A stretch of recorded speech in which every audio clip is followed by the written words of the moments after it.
I think that facing death changes people,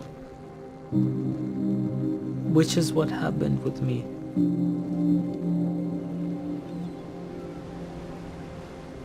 Before this experience, I was a completely different person with a completely different dream.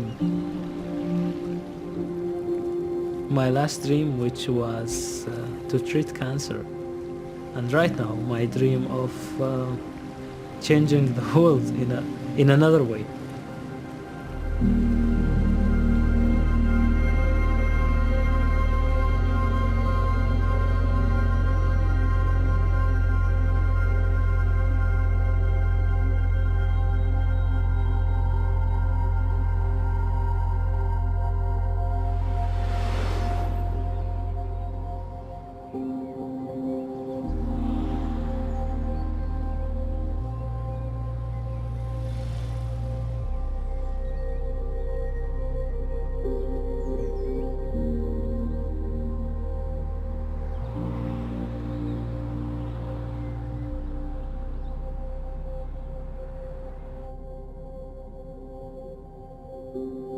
Staying at the motel is this hard transitional stage.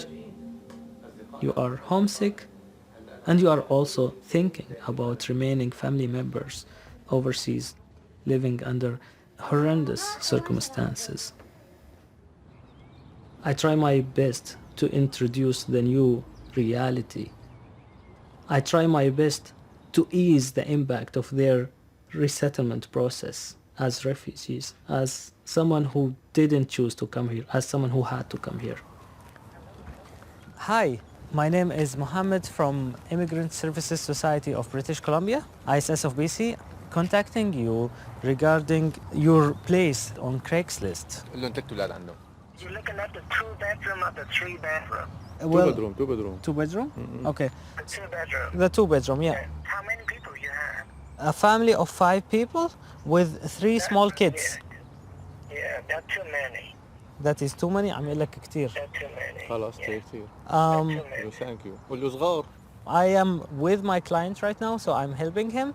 He wants to share with you the kids are so small and the ages Too are... small for 5 people. Oh, I see. عم لك البيت صغير ما بيسع 5 طيب اللي 6 أشخاص. غرف اللي عنده؟ Okay, قديش إيجارها؟ what about the 3-bedroom that you have? $3,500 a month. Going to be expensive for a new immigrant family. Is it possible for you to see the kids and... I can't accommodate 5 people in that way. Yeah, thank you so much. I'm sorry. صغير كتير ما بيسع 5 أشخاص نهائيا. Moving to Canada is not easy at all. My job is all about providing first language services to the newly arrived refugees. I am the person who welcomes them, and I will help them with everything that they will need in their resettlement process. It's really hard to explain the reality on the ground in Syria. It keeps on changing on a daily basis. Syrians are just caught up in the middle of this nonsense chaos. Many of them have spent many years in refugee camps in neighboring countries, trying to just wait for this crazy war to finish. When they realized it's going to be much longer, this Syrian refugee crisis started.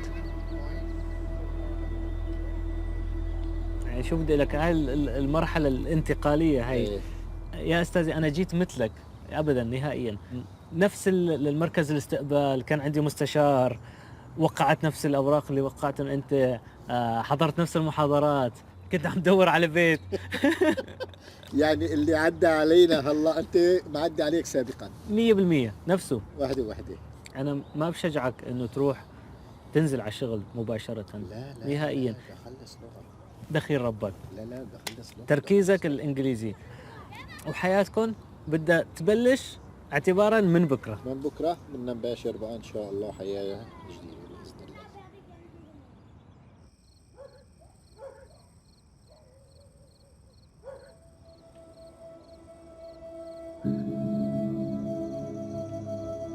Before 2011, before everything has started, we were living a happy life.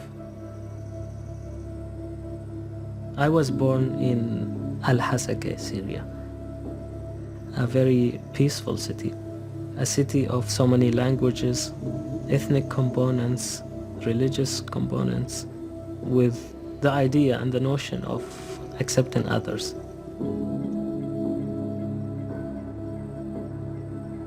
I was in my 4th year of my medical studies in Syria. I was trying my best to become a doctor, and my dream was to treat cancer.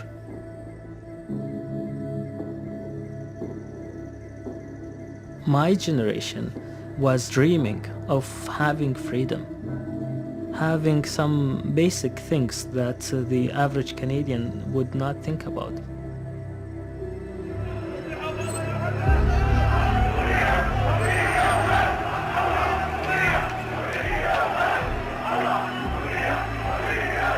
We never thought we could have faced such a brutal, barbaric response from your own government just for gathering in the street and shouting the word freedom.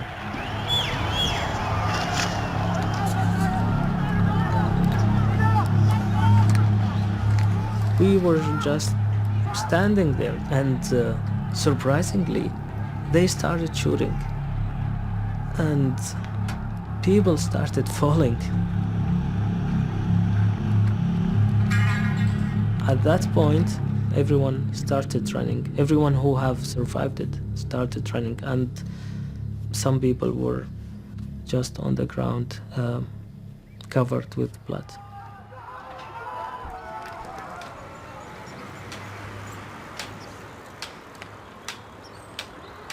I'm calling you regarding clients of mine who are moving to your place tomorrow morning. Yeah, because we are in the middle of arranging all the transportation needed for all of these families. Alrighty. Thank you so much.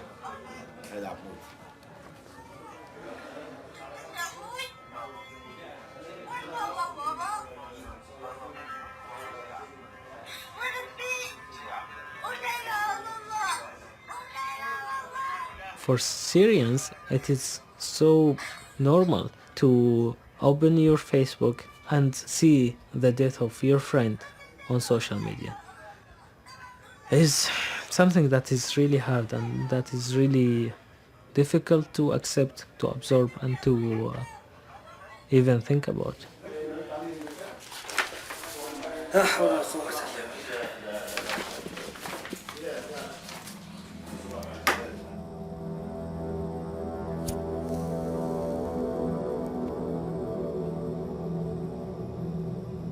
I am about to turn 27 next month. In this small lifetime, I have been arrested 3 times. I have been in 5 different detention places. The first thing that they did in the detention center was hanging me from the ceiling.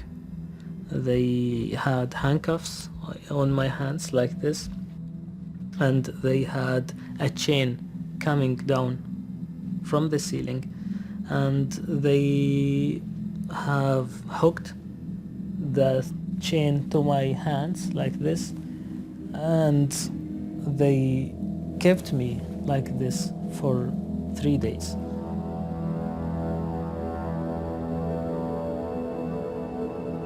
After spending 3 days like this, the actual torture started. They spent so many days practicing all kinds of torture on me and on other Syrian people in that detention center.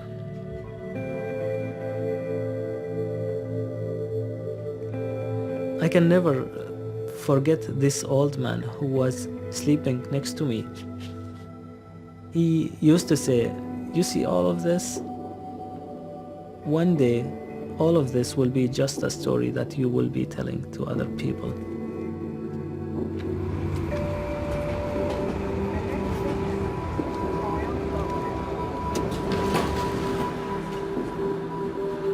After 120 days of torture, I was finally released.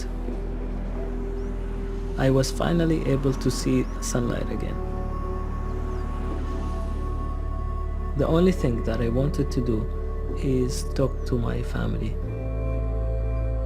I just wanted to see them, but also say goodbye to them. Get the hell out of there and never look back. I took a taxi from Damascus to Beirut, where there was no shelling, no explosions, just a normal life. 3 hours away from where I was tortured. It was unbelievable for me. ISS of BC Kingsway, good morning. Syrians in Lebanon are not allowed to work, are not allowed to go to school. Syrians in Lebanon are simply not welcomed. The best job that I could find was washing cars from 9 a.m. to 9 p.m. for $20 a day. I was just struggling to have a life. My whole life changed with a single phone call. I pick up the phone. It was this same phone. So I pick up and I was told that this is the Canadian embassy calling for Mohammed Alsaleh. I was like, yes, speaking. So they told me, we have an application on your behalf to come to Canada. Are you interested? And I was like, yes, I am.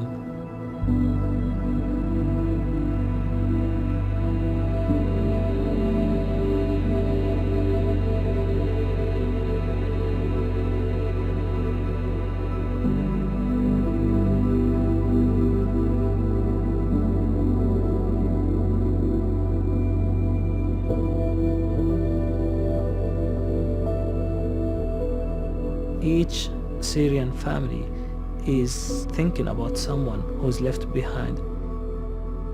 If it was a brother, if it was a mother, or if it was a father. This is something that I can see among the people that I'm helping. And this is something that I can relate to on a personal level because of the situation of my family. My family had to illegally cross the border between Syria and Turkey. They had to crawl in the mud in order to make it to safety. Come on, pick up. Hey, مرحبا. أهلين ماما. شلونك ماما؟ شو أخبارك؟ والله وأنا كمان مشتاق لك كثير كثير كثير. شاهد شو هالشعرات الحلوات؟ يا ويلي شوفي شعرك صار طويل كثير. When I last saw my family, my youngest sister was 7. Right now she's 10. And I don't know how old would she be when I meet her.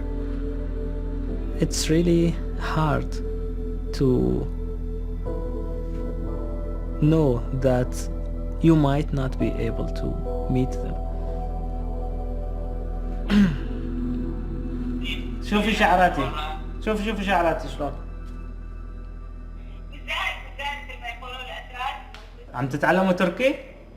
يعني شوي نروح نطلع نفوت هيك شيء تمام. ايش ما جاء بتركيا الوضع صعب جدا يعني احنا دائما غربه وتعب ضيق يعني دائما والله المهم انه انتم هلا بامان وبسلام وما نكون بخطر وما بنخاف على حياتكم، وخلي هالكم شهر يخلصوا لبين ما تخلص هالإجراءات هاي وتوصلون لهون.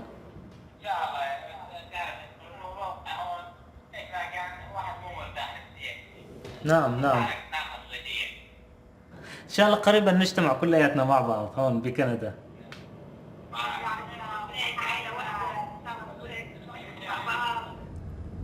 والله اشتقت لكم كثير كثير كثير كثير.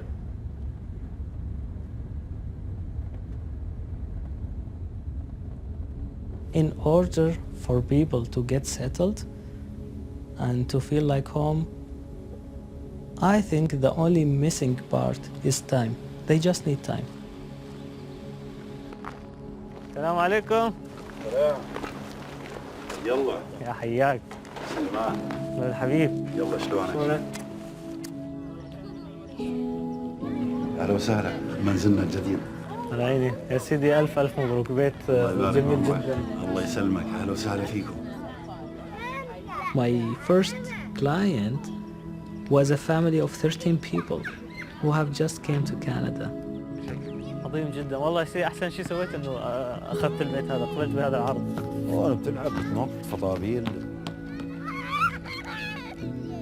I was telling them, you are safe now. 1 year ago, I was standing exactly where you are. And right now, I am helping you. So don't worry, everything's going to be fine. I want everyone to realize how tremendous, how beautiful it is to offer people a place to call home, which is something priceless that I really, really appreciate having right now.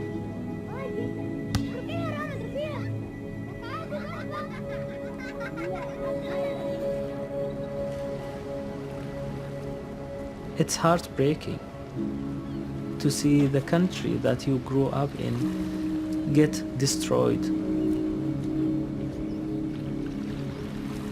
I am one of the ones lucky enough to come back from the dead, to tell their stories, to share their suffering with the rest of the world, which is something that I think is part of my obligation toward Syrians and toward Canadians.